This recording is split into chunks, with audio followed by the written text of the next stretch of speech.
I studied him the way I studied Augustine, meaning I chose him for my dissertation, and your dissertation kind of sets what you do for your life if you're a scholar. So who you pick really matters. You pick someone who speaks to you enough that they give you a framework, something they think about the world that you think explains enough of the world that you can use it.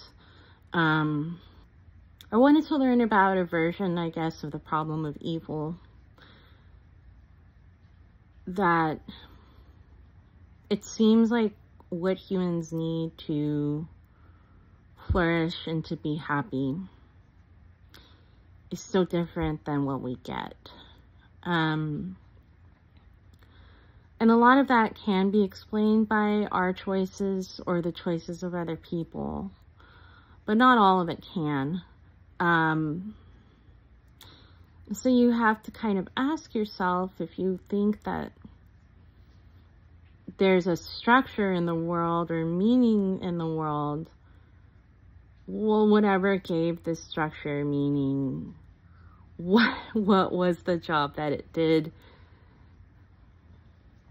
And why does it seem like there's a lot missing?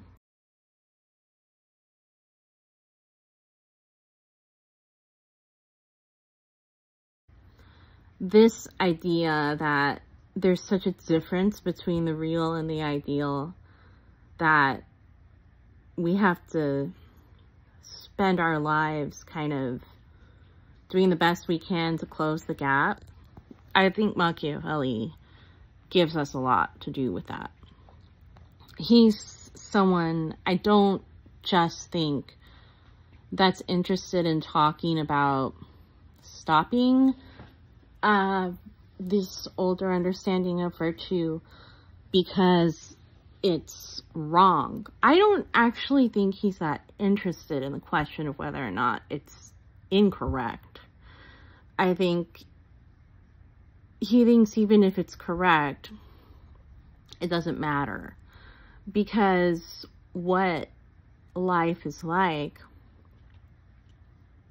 means that it can't matter. I used to, when I was younger, think that part of what he was doing was saying there is nothing that we can rely on to give us what we need. Nature is insufficient. Human nature, and like the world, contingency means that we are really limited in what we can control. So virtue has a lot to do with control and a lot with provision for him. I still think that part's right, but I used to think that that's because he thought that nothing was there to do those things instead. And I think that, like, there's a more radical thing happening now that I've thought about it for longer. I think he's maybe, like, even open to the possibility that older ways of thinking about the divine could be correct, factually correct. They're just not good enough for his purposes. And I actually think that's a lot more chilling and a lot more challenging. It's also a lot more satanic in the traditional sense of that, right? In the sense of,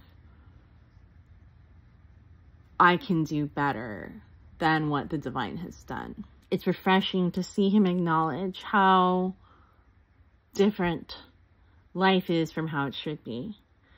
And it's charming to see his cleverness, he's going to say, yeah, you know what? I can do a better job. The things I'm telling you about, he says, like being strong in yourself, how he puts that in the discourses.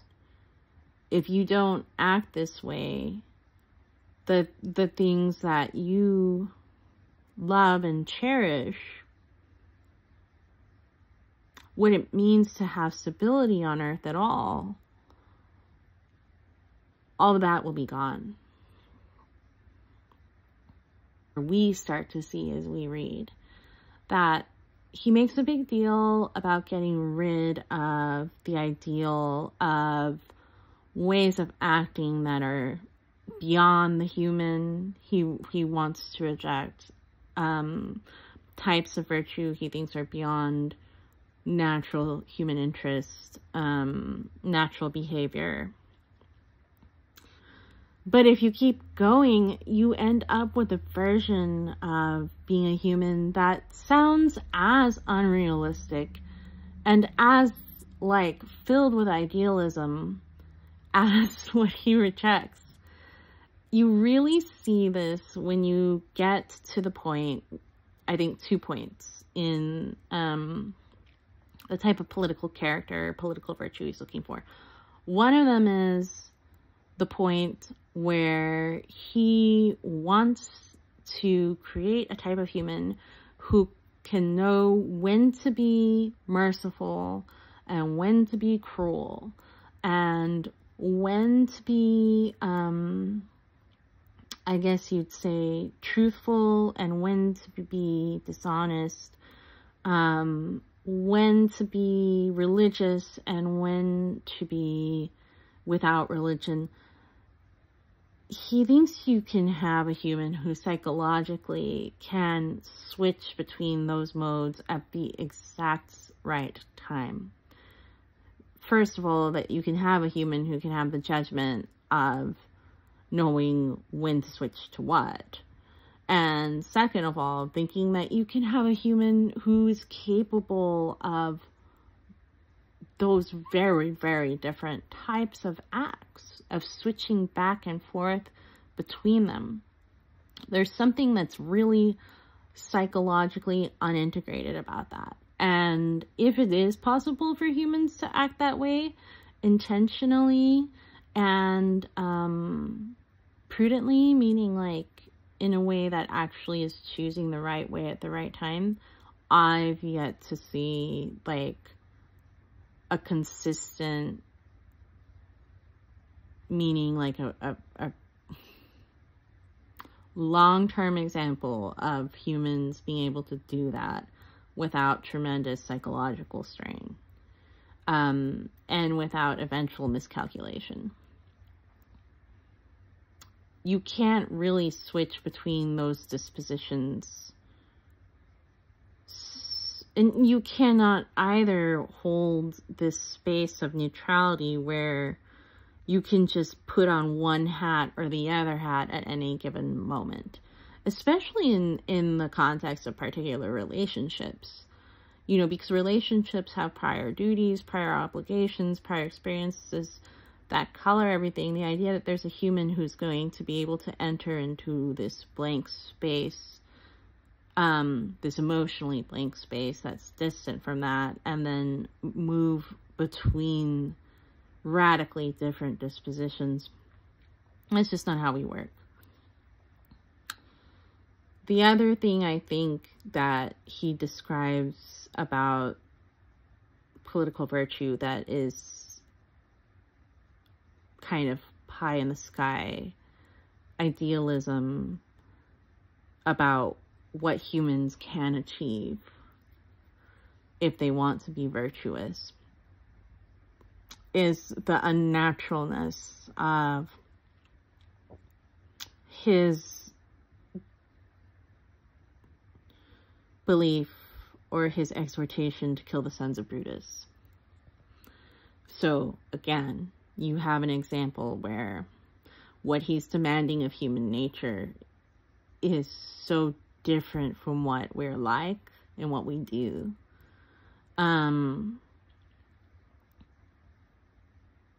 that you're looking for a type of behavior that is very beyond who we are, is in a lot of ways a product of a vision of something that doesn't exist, of something beyond us, something that's not really at hand for what's possible. Killing the sons of Brutus means being able to kill what you love. And I can talk about that in another place, but killing the sons of Brutus is killing all private love. And again, that's not something most people can do. It's demanding a kind of virtue that's beyond our capabilities. This is a lot like the part of the Republic where Plato talks about how guardians shouldn't have children that they regard as their own because they love them too much, and they shouldn't have romantic partners that they regard as their own because they love them too much, and they have to completely belong to the state.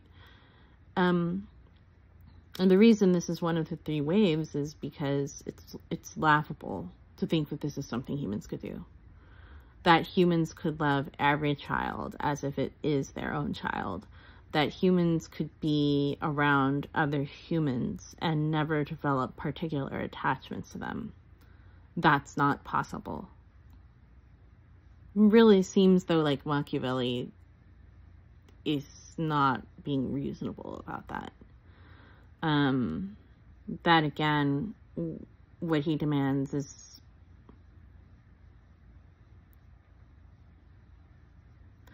just the modern version of the imaginary republics and cities and speech that he makes fun of the predecessor cultures for, I think.